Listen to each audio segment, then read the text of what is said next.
آج ہم آپ کو ایک دلچسپ کہانی سناتے ہیں۔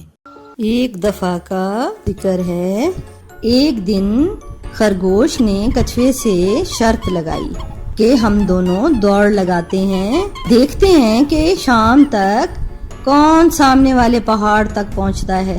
کچھوے نے اس کی شرط منظور کر لی۔ خرگوش نے کہا، اگر میں پہلے پہنچا تو تم مجھے گاجریں کھانے کو دو گے، اور اگر تم پہنچ گئے تو میں تمہیں گھاس کھانے کو دوں گا۔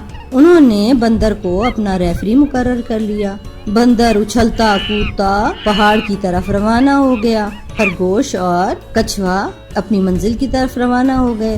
کچھوا آہستہ آہستہ چل رہا تھا اور خرگوش بھاگتا بھاگتا دوپہر تک بیچ جنگل کے پہنچ گیا اور ایک درخت کے نیچے لیٹ گیا۔ چلو تھوڑی تھکاوٹ دور کر لیتا ہوں۔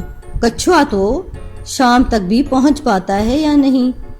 جیسے ہی وہ درخت کے نیچے لیٹا اور وہ سو گیا۔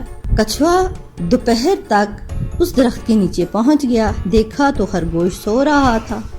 وہ آہستہ آہستہ چلتا ہوا سورج غروب ہونے سے پہلے پہاڑ تک پہنچ گیا اور بندر کو جا کر اپنا نام لکھوا دیا۔ تھوڑی دیر پہلے جب خرگوش کی آنکھ کھلی، اس نے ادھر ادھر دیکھا تو کچھوا اسے نظر نہ آیا۔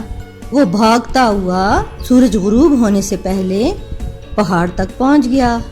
دیکھتا ہے کہ بندر اور کچھوا دونوں اس کا انتظار کر رہے ہیں۔ اسے بہت شرمندگی ہوئی کہ دیکھو، میں وہاں سو کر کچھوے سے شرط ہار گیا۔ سچ ہے، جو بھی کام کرو اسے پورا کرو، اگر اسے ادھورا چھوڑ دو یا بیچ میں رہنے دو تو پھر وہ کام کبھی پورا نہیں ہوتا۔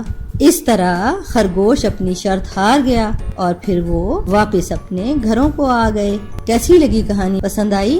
اچھی لگی تو اپنے دوستوں کے ساتھ شیئر کریں۔ اللہ حافظ۔